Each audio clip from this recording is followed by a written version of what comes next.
30th year anniversary of New York Undercover.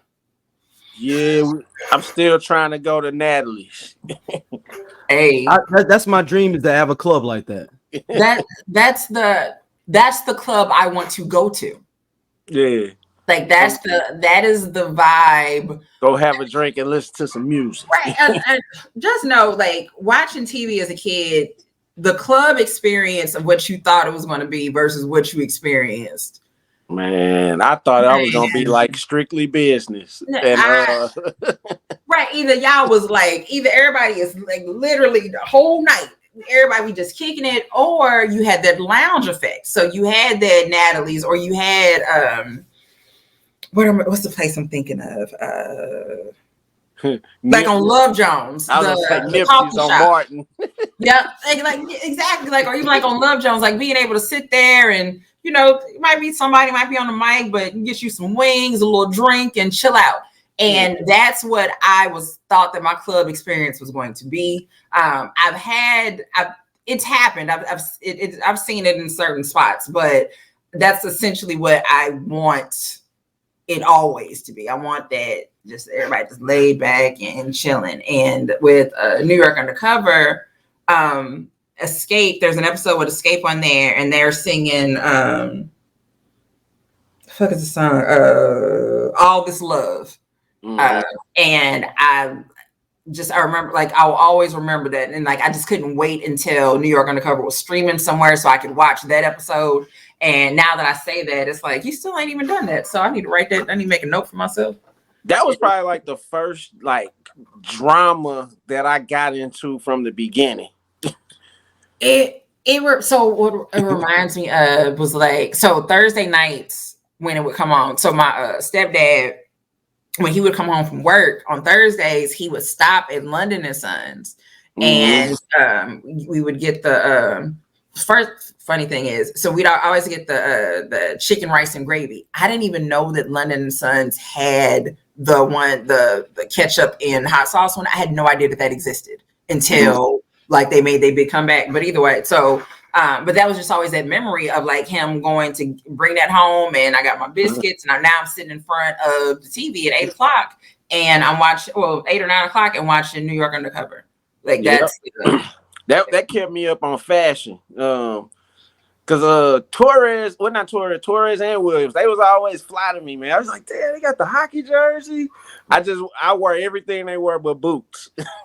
Listen, first off, Stacey has loved Torres, aka Michael De Lorenzo, since the 80s, right? When he was on Head of the Class, I loved him.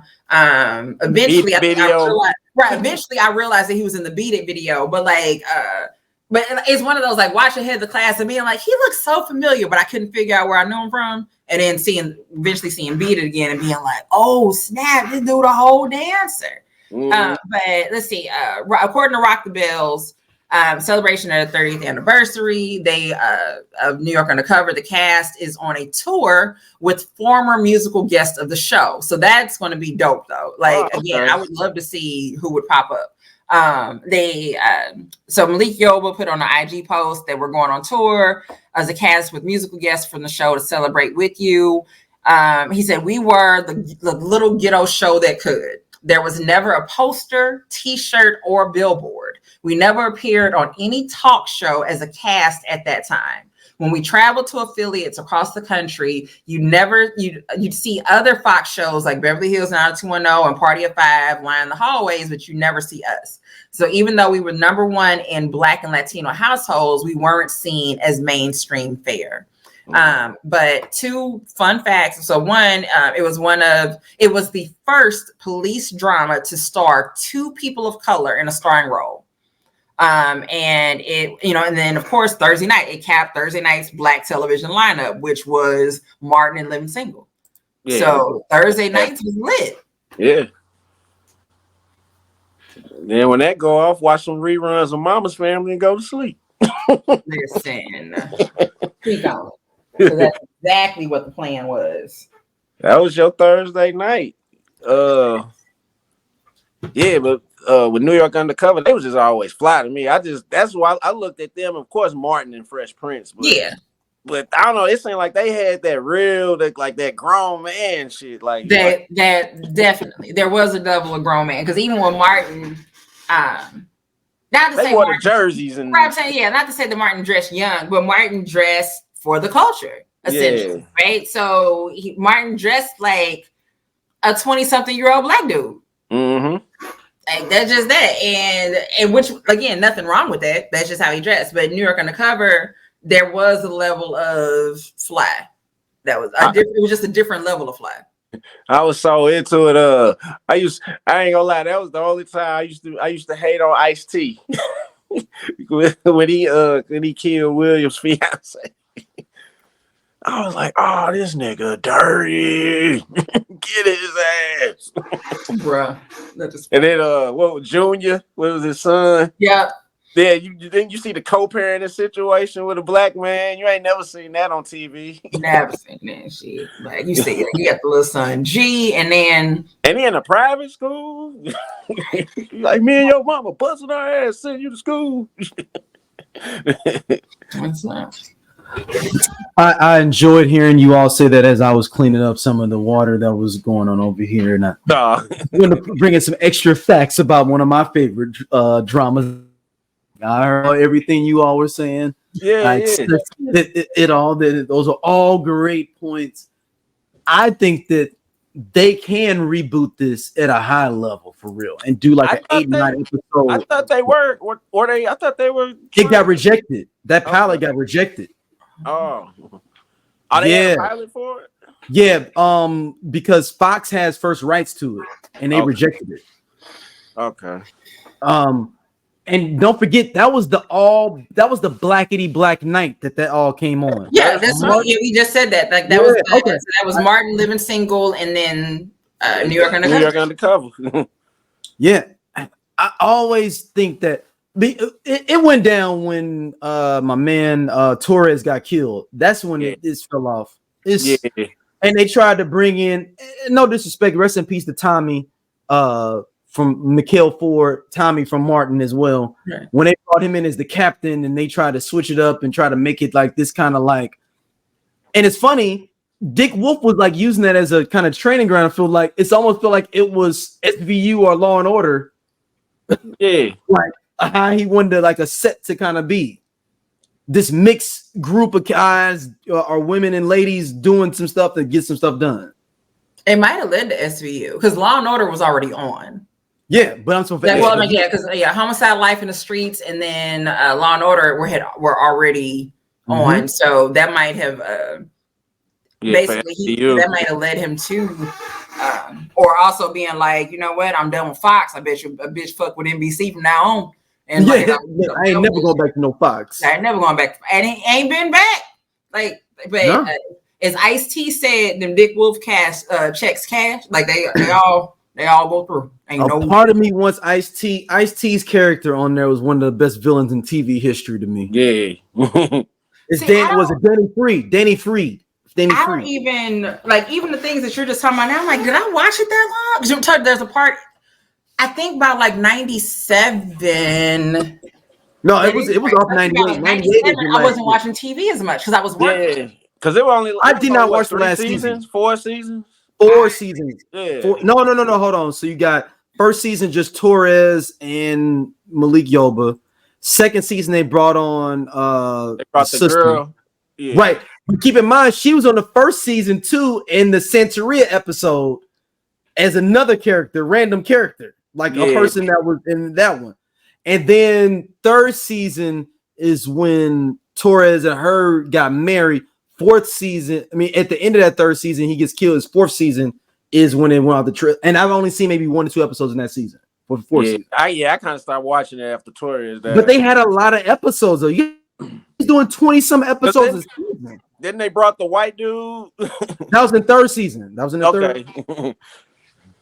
That was in third season. That was the one. And actually, his story actually was kind of cool, though, because they're connecting it to the police department. His dad was like this captain, and he found, I remember his dad, it was crooked and had all the stuff he was doing. Go ahead, Stacey's mouth is dropped. I'm sorry. So I I'm looking at, go to New York Undercover because I'm looking and I'm like, I don't remember none of this stuff. But, you know, again, my brain is not what it used to be. Mm-hmm.